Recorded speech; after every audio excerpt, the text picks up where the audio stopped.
अस्सलाम वालेकुम students.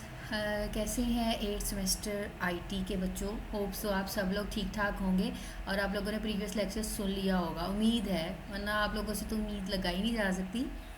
Anyway हम जो कल मैंने आप लोगों को इस लेक्चर में बताया है कि प्रोफेशनल एथिक्स क्या होते हैं या सिंपल एथिक्स क्या होते हैं। तो आज जो हमारा टॉपिक है वो है लेक्चर नंबर 2, प्रोफेशनल एथिक्स। ठीक है, अब इसमें देखते हैं प्रोफेशनल इश्यूज क्या हैं आईटी के अंदर। नॉलेज वर्सेस गुडनेस, वो कल भी ये वर्ड आया था, goodness without knowledge is week. ठीक है, बगैर नॉलेज के आप गुडनेस जो है वो आपकी वीक होती है, और knowledge without goodness is dangerous. ठीक है, अब नॉलेज नहीं है, गुडनेस उसके बगैर क्या होगी, डेंजरस होगी। सो दोनों एक दूसरे के डायरेक्टली प्रोपोर्शनल है जी। Professional ethics, what are ethics? Ethics is concern with human conduct. ठीक है, एथिक्स वही होता है ना जो ह्यूमन कंडक्ट करता है, behaviour of individuals in a society के, वो उसका जो बिहेवियर है सोसाइटी में वो कैसा है। Ethics can be defined broadly as a set of moral principles और वैल्यूज़। एथिक्स जो है वो ब्रॉडली डिफाइन होती है एज अ सेट ऑफ, मतलब सेट है एथिक्स, सिर्फ एक चीज़ को नहीं, मतलब प्रिंसिपल और वैल्यूज़ के सेट को, उसकी कंसाइज जो भी हम करके हैं, कंबाइन करते हैं, इंटीग्रेट करते हैं एक सोसाइटी के अंदर रह के, वो होते हैं आपके ethics. The systematic study of rightness and wrongness of human conduct. अब आपकी सिस्टमेटिक स्टडी जो है इसके अंदर इवॉल्व होती है आपकी राइटनेस और रॉन्गनेस ऑफ ह्यूमन कंडक्ट, जो भी वो कर रहा है। Derive from the Greek word एके, ये कल भी हो गया था, इसका मतलब होता है करेक्टर। आपका करेक्टर बता रहे होते हैं, आपके एथिक्स होते हैं वो करेक्टर बता रहे होते हैं। Ethics is a collection of heuristic that when followed improves our way of life. ठीक है जी, आपका ये पूरा इम्प्रूव जो है करता है किस चीज़ को, आपके रहने सहने का जो भी स्टाइल है, लाइफ स्टाइल है, उस चीज़ को। ऑलवेज टेल द ट्रूथ, और एथिक्स आपका करेक्टर होते हैं। आपका करेक्टर हमेशा सब कुछ बता देता है कि आप क्या हैं। Why ethics are important? Happy life conditions that create happiness. Each society establishes rules and limits on acceptable behavior. These rules from a moral code. और ये सारा जो behavior होता है ये moral code से अगर होता है। Sometimes the rules conflicts, अब इसके दरमियान में conflictions भी आ जाती हैं, like खलल आ रहा है, कन्फ्लिक्शन हो रही है, झगड़ा हो रहा है, तो इन रूल्स को क्या है, in general they are beliefs और conventions on goods the evils, good और बैड कंडक्ट, जस्टिस और इनजस्टिस। सो ये इस वजह से कन्फ्लिक्ट आता है कि हमने ये सारी चीज़ों को फॉलो करना है, क्या ये जस्टिस है या इनजस्टिस है, बैड है और गुड है, एविल है या गुड है। ठीक है, इन चीज़ों में हमें फ़र्क होना चाहिए पता। The rules sometimes do not cover new situation, तो आपके जो rules हैं sometimes वो न्यू सिचुएशन को कवर नहीं कर रहे होते। ठीक है, तो इसलिए एथिक्स जो है वो बहुत इंपॉर्टेंट है। Ethical principles, benefits, active goodness, kindness. Beneficence में यही चीज़ आती है इसके कि एक्टिव गुडनेस होनी चाहिए और काइंडनेस होनी चाहिए। नो मेलिफिसेंस में क्या आती है, प्रिवेंटिंग हार्म। ठीक है, हमें किस चीज़ से बचना है, प्रिवेंट होना है, हार्म चीज़ों से बचना है, तो इसलिए इसको टर्म को जो है वो नॉन मेलिफिसेंस कहते हैं। Autonomy, right of self governance. Veracity, habitual, मतलब आपका जो हैबिट है, आपकी ट्रूथफुलनेस है, उसको चीज़ को रिप्रेजेंट कर रहे थे, ये इसके प्रिंसिपल है। फिडेलिटी, मतलब आपकी क्या लॉयल है, आप कितने लॉयलिटी हैं, आप कितने सिंसियर हैं, आपके अंदर कितनी लॉयलिटी जो है वो अवेलेबल है। जस्टिस, फेयरनेस, इम्पार्शियलिटी, इक्विटी, और उसके बाद आपकी प्राइवेसी आती है। ये आपके एथिकल के असूल हैं। इसमें हमें ये जो चीज़ याद रखनी है वो ये है, नोइंग व्हाट इज़ राइट। हमें पता होना चाहिए क्या चीज़ जो है वो राइट है। Does not mean much unless you do what is right. It doesn't mean कि आप जो कर रहे हैं वो राइट है। ठीक है, ये नहीं हो जो आप करना चाह रहे हैं वो राइट होना चाहिए, और ये नहीं हमारा कंसेप्ट होता है कि मैं जो कर रहा हूँ ना, हाँ बस वही ठीक है, ऐसा नहीं होता। आपको कन्फर्म होना चाहिए जो आप कर रहे हैं वो राइट है या रॉन्ग है। व्हाट पीपल एक्ट, मतलब वाई पीपल एक्ट अनइथिकली, क्यों करते हैं पीपल खिलाफ वर्जियाँ क्यों करते हैं। The person's ethical standards are different from those of society as a whole. ठीक है, हर एक पर्सन का अपना एक किरदार है, अपना एक एथिकल स्टैंडर्ड है, तो वो डिफरेंट सोसाइटी के अंदर एज अ होल जो भी वो परफॉर्म कर रहा है वो डिफरेंट स्टैंडर्ड्स की फॉर्म में काम कर रहे होते हैं। The person choose to act selfishly. Person A finds a briefcase containing important paper and $1,000. He tosses the briefcase and keeps the money. He brags to his friend about his good fortune. ठीक है जी, अब वो selfishly काम कर रहा है, choose कर रहा है। This action probably differs from most of society. तो हर किसी का अपना एक स्टैंडर्ड, हर किसी ने अपने हिसाब से इसको चलाना है। इन माई इंस्टेंसेस बोथ रीज़न एग्जिस्ट। सो ये दोनों रीज़न जो हैं वो एग्जिस्ट हो सकती हैं। ये सिचुएशन भी क्रिएट हो सकती है और ये भी हो सकती है कि वो अकॉर्डिंग टू सोसाइटी चले। Most people who commit such acts feel no remorse when they are apprehended because their ethical standard differ from those of society as a whole. तो हर किसी का जो अपने स्टैंडर्ड्स हैं, एथिकल स्टैंडर्ड्स हैं, वो एज अ होल डिफरेंट हैं। सो हर कोई जो है वो अपने आप को समझता है कि मैं जो कर रहा हूँ बस वो राइट है, बाकी सारे जो हैं वो रॉन्ग हैं।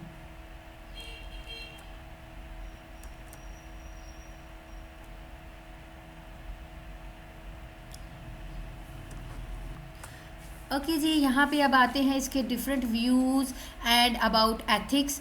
Ethic versus feelings, ethics versus religion, ethics versus law, ethics versus whatever society accept। ठीक है जी, ethics versus morality। तो इन चीज़ों में हम डिफरेंस देख लेते हैं।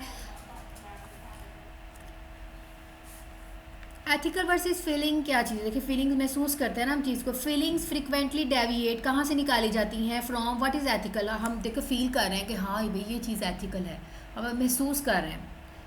Feeling versus religion, ethics cannot be confined to religion, nor it is the same as a religion। देखिए भाई एथिक्स अब रिलीजन के साथ तो नहीं है ना, हर किसी का रिलीजन अलग है, तो वो इसके साथ टोटली भी कन्फाइंड नहीं है और ना ही इसमें से निकाले जाते हैं।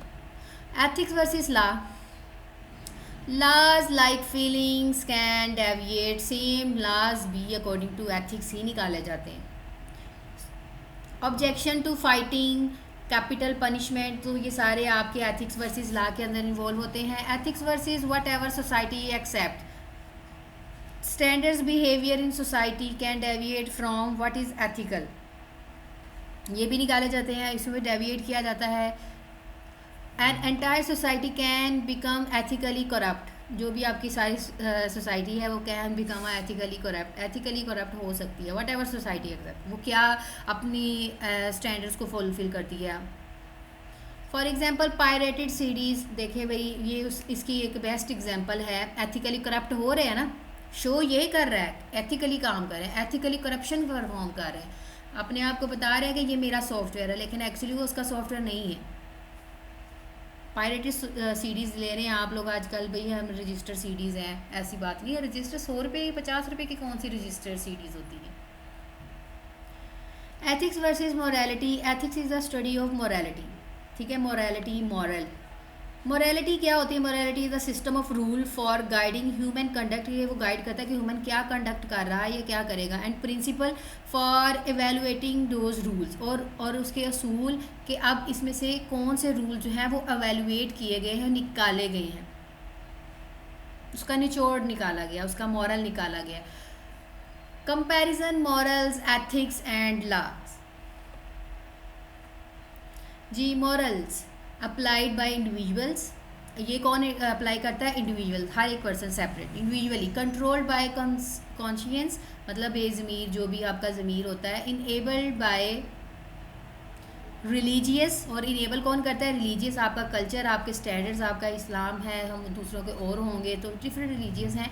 पनिश बाय द शेम और गिल्ट, ठीक है, तो ये सारे आपके मॉरल्स के अंदर आते हैं। क्या नतीज हैं, वो किस बेस पे हो सकते हैं, वो सारे इसमें आते हैं। और किसके ऊपर अप्लाई किए जाते हैं? इंडिविजुअल के ऊपर ही किए जाते हैं ना, एक पर्सन के ऊपर ही किए जाते हैं। एथिक्स, ये एथिक्स है group application, control within group, enabled by a code, punishment exclusion.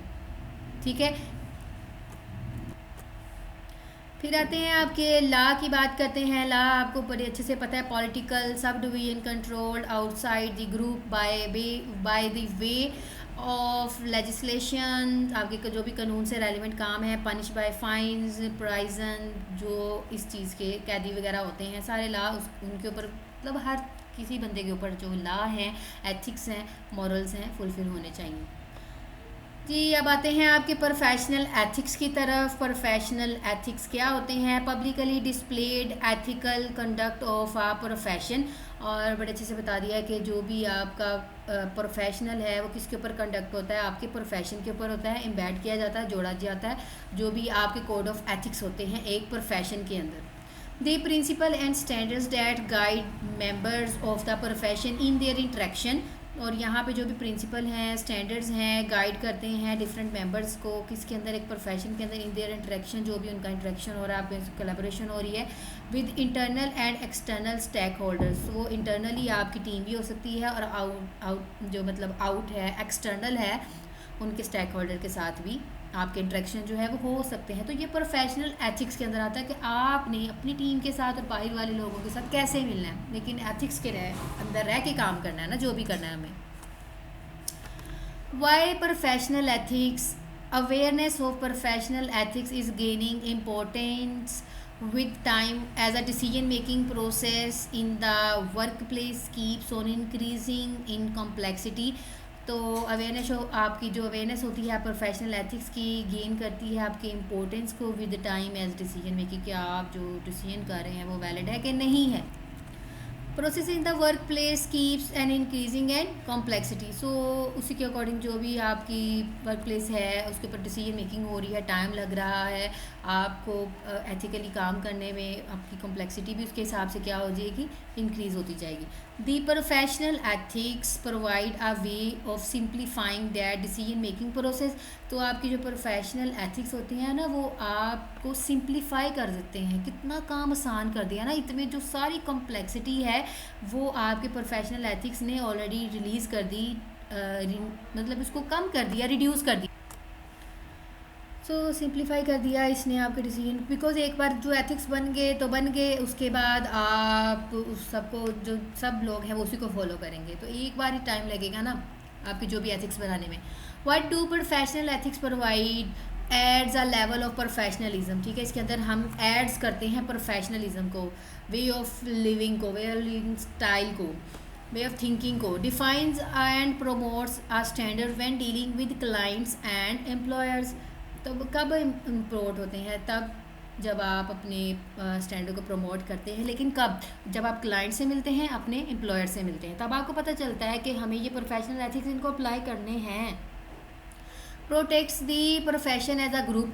जो आपका प्रोफेशन है एज अ ग्रुप, आप उसको प्रोटेक्ट कर रहे होते हैं। Classifies the rights of members, clients and employers. Provides a guideline in the questionable area. आपको जो प्रोवाइड करते हैं, गाइडलाइन प्रोवाइड करते हैं, जहाँ पे भी क्वेश्चन होता है, आपके जो प्रोफेशनल एथिक्स हैं वो आपको सारी गाइडलाइंस, आपको सारी फैसिलिटीज़, आपको सारी क्लासिफिकेशन, आपको प्रोटेक्शन, आपको प्रोफेशनलिज्म प्रोवाइड करते हैं। प्रॉब्लम विद प्रोफेशनल एथिक्स क्या होती हैं? Can not cover all aspects. ठीक है, कल भी बड़ा ये आई थी लाइन, इसमें सारे एस्पेक्ट्स जो है वो कवर नहीं हो, देखिए क्या मतलब सारे एस्पेक्ट्स कवर नहीं हो रहे। Who determines violations? अब वायलेशंस जो हैं, खिलाफ वर्जियाँ कौन कर रहा है, क्यों कर रहा है? How are the rules interpreted? उसके अकॉर्डिंग जो रूल्स हैं वो कौन चेंजेस प्रोवाइड कर रहा है इसके अंदर? हालांकि रूल्स जो लगा दिए वही होने चाहिए ना। What penalties exist for violations? इसके लिए क्या सज़ा होनी चाहिए, क्या जुर्माना होना चाहिए कि जो खिलाफ वर्जियाँ करता है? तो ये सारी प्रॉब्लम्स जो हैं प्रोफेशनल एथिक्स के अंदर इवॉल्व होती हैं। Professional ethics must take into accounts relations between professionals and clients. क्या होना चाहिए? Professional society among relations, professionals, employers and employ. ये कल वही वाली स्लाइड्स हैं, ठीक है, रिपीट हो गई है। Computing professional must understand cultural, social, legal and ethical issues in computing. Responsibilities इसकी क्या होनी चाहिए, पॉसिबल कंसिक्वेंसेज ऑफ फेलियर, सारी चीज़ें इसने इसके अंदर देखनी है। इसको प्रोफेशनल मतलब एज अ सोसाइटी इसकी responsibility, as a legal, social, cultural, इसको सारे अपनी चीज़ें पता होनी चाहिए। इसको फेलियर्स के बारे में भी पहले से हाउ ना होनी चाहिए। ओके, कंप्यूटर एथिक्स की बात करते हैं। Analysis of the natural and social impact of computer technology and the corresponding formulation and justification of policies for the ethical use of such technology। मतलब हमने कंप्यूटर्स के यूज़ करना है तो एथिक्स में रह के यूज़ करना है। भैया आपको ये सॉफ्टवेयर नहीं यूज़ करना चाहिए, जो पायरेटेड सॉफ्टवेयर है या वायरस डिफेक्टेड होते हैं।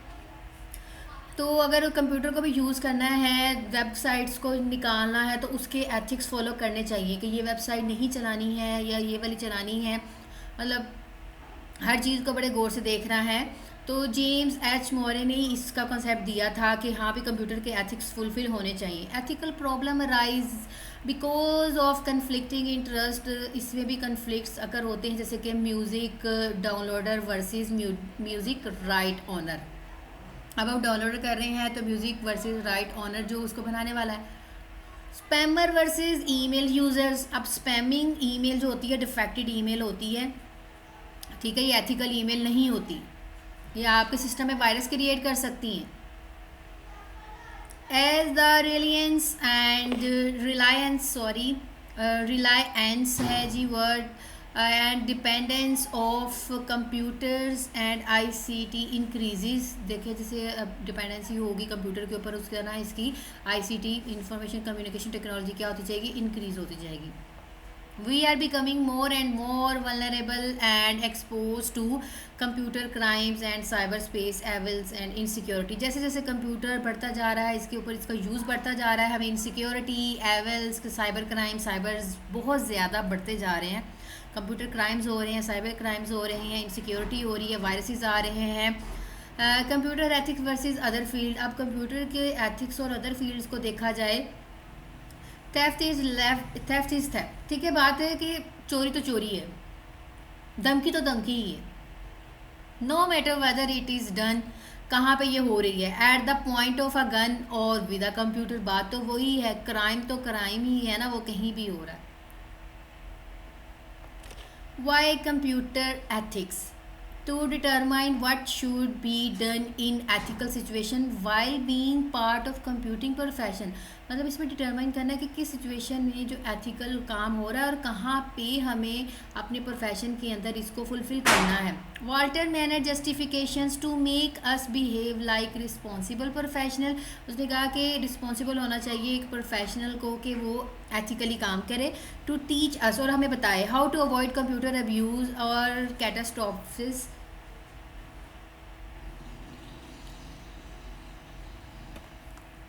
जी, कैटास्ट्रोफीज़ जो होती है, जैसे अब्यूजिंग है, गलत काम हो रहा है, इसी तरह कैटास्ट्रोफीज़ भी होती हैं जैसे कि बर्बादी, तबाही।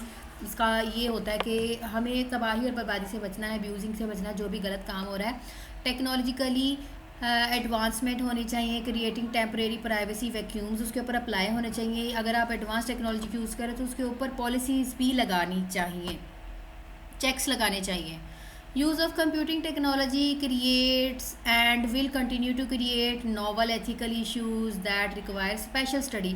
अगर आप एक सीक्वेंस में यूज़ कर रहे हैं, किसी चीज़ को कह रहे हैं एथिकल, तो वो पब्लिश होने चाहिए कि हाँ भी ये एक स्टडीड अवेलेबल आपके एथिक्स हैं, इसमें कोई इश्यूज़ नहीं है।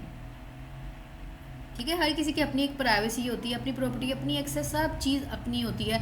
तो उससे रेलिवेंट ही बेहतर है कि हम रूल्स एथिक्स फुलफ़िल करें, अपने जो लॉ हैं, अपनी सोसाइटी है, अपने पॉलिसी स्टैंडर्ड्स, मॉरल वैल्यूज़, हर चीज़ को देख के परख के जो है वो काम करें। ये वही चीज़ें रिपीट हो रही हैं। इश्यूज़ क्या होते हैं? Privacy, property, access, accuracy. Privacy ये है ना कि प्राइवेसी, कोई चीज़ गलत नहीं हो रही, हमारी कोई मदाखलत तो नहीं कर रहा हमारी सिक्योरिटी के अंदर। तो एक ऑथराइज और वल्नरेबिलिटी, इन सारी चीज़ों से बचना है। प्रॉपर्टी, फिजिकल प्रॉपर्टी, इंटेलेक्चुअल, मतलब कोई कॉपीराइट्स होने चाहिए, आपकी प्रॉपर्टी है, कॉपीराइट्स होने चाहिए, उसके ऊपर एक्सेस है, कंप्यूटिंग टेक्नोलॉजी के एक्सेस होने चाहिए, उसके डाटा के एक्सेस होने चाहिए, लेकिन एथिकल वेज के अंदर। तो लेकिन ये सारे इश्यूज़ हैं प्राइवेसी, प्रॉपर्टी, एक्सेस और एक्यूरेसी के अंदर, कि आपकी जो इन्फॉर्मेशन स्टोर्ड है क्या वो करेक्ट है या नहीं है, हमें तो जिसमें श्योरिटी नहीं है।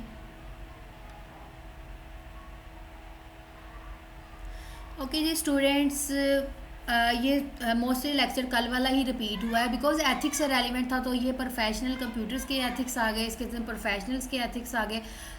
होप सो कोई कन्फ्यूजन होगी तो आप लोग क्वेश्चन कर सकते हैं। वैसे तो ये थ्योरी है और आप लोग हैं भी 8 सेमेस्टर के, ठीक है जी। तो क्यूरी है उसको सर्च आउट करें, नहीं समझ आ रही तो फिर आप क्वेश्चन करें। और जिसने ये लेक्चर सुनना है प्लीज़ काइंडली, मैं बार बार कह रही हूँ, जीसीआर पे अटेंडेंस मार्क करें। और जो मेरा लेक्चर सुनेगा यूट्यूब पे कमेंट में ये लिखना है रोल नंबर, नेम और यस मैम, मुझे पता चल जाएगा इस बच्चे ने सुन लिया है। अगर आप ये नहीं करोगे तो मैं रजिस्टर के ऊपर वो वाली अटेंडेंस मार्क नहीं करूँगी, मैं एब्सेंट लगा दूँगी, ठीक है। मेरा बेसिक पर्पज़ ही यही है कि आप लोग लेक्चर सुने। ओके जी स्टूडेंट्स, गुड लक, अल्लाह हाफिज़।